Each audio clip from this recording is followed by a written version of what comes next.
박용진 의원님, 네. 이번엔 두산입니다. 수사당국 경찰이죠. 저런 공문도 다 확인을 했고 방금 김연아 전 의원님의 설명을 들어보니까 도시계획위원회에 합당한 뭐 근거나 아니면 두산이 내놓은 공공 기여도 좀 많이 역부족인 것 같아 보이고 어떻게 보십니까? 이게 혹시 박용진 의원님께서 언급하셨던 사법 리스크입니까?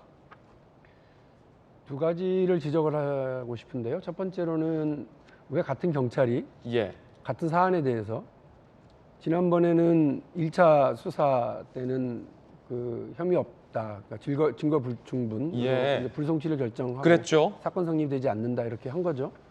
그런데 왜 지금은 그렇다, 뇌물 공여다, 제3자 뇌물 공여다 이렇게 하고 유레카, 새로운 걸 발견한 것처럼 저럴까? 그 사이에 달라진 건 딱 하나죠. 정권이 바뀐 겁니다.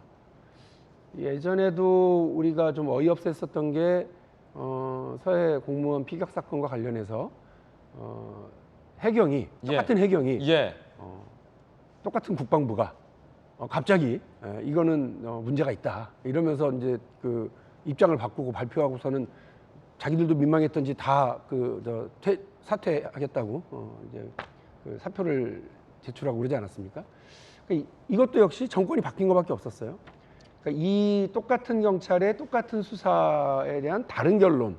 물론 그때는 압수수색을 안 했고 지금은 뭘로 볼 거냐? 보완 수사를 해서 압수수색 당시 뭐 여러 가지 증거를 확보했다라는 차이점은 있습니다. 그러나 뭐 구성 범죄 혐의에 대한 구성과 고발 내용은 똑같았어요. 예. 이 부분에 대해서 다들 갸우뚱하고 있고요.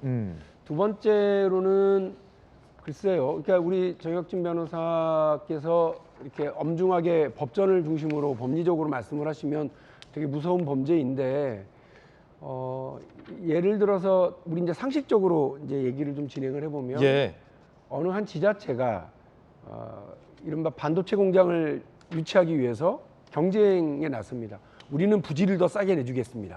그리고 우리는 깨끗한 공업용수, 반도체에는 정말 깨끗한 공업용수가 거의 1급수에 가까운 공업용수가 필요하거든요. 공업용수도 저희가 적극적으로 지원하겠습니다. 전력 걱정하지 마십시오. 한국전력하고 얘기하고 또 중앙정부하고 얘기해서 다 끌어대 주겠습니다. 실제로 그 삼성이 반도체 공장을 짓는데 거기에 문재인 전 대통령이 방문했었어요. 거기에서 이게 좀 전력 송전탑이 좀 가까이까지 들어왔으면 좋겠습니다라고 하는 부탁을 공개적으로 이재용 부회장이 얘기를 합니다. 그러니까 이것도 이제 공개적으로 자기들한테 이익을 달라라는 얘기가 될 수 있죠. 또 뭐 국가적으로도 여러 나라가 반도체 공장을 유치하기 위해서 감세 정책을 쓰기도 합니다. 이런 정책적 결정 사항을 놓고서 과연 제3자 뇌물 공여다, 부당한 청탁을 받아들이고 그 기업에게 이익을 주기 위한 노력을 했다. 그러나 또 이렇게 뒤집어서 보면 그 공장을 짓게 하고 일자리를 창출하게 만들고 지역에 더 많은 지방세 수를 확보하기 위한, 국가적으로도 국세를 더 확보하기 위한 이런 노력을 어떻게 볼 거냐라고 하는 상식과 정혁진 변호사님 말씀하신 법리가 지금 딱 이 자리에서 부딪히고 있다고 저는 생각을 합니다. 그렇습니까? 이건 기업 유치입니까? 기업 유치를 제가 예를 든 거예요. 이건 기업 유치의 문제가 아니고 성남 FC라고 하는 그 기업을 어떻게 볼 거냐라고 하는 문제, 그것이 공공의 이익이냐 아니냐의 문제. 지금 그 해당 기업이 이익을 봤다.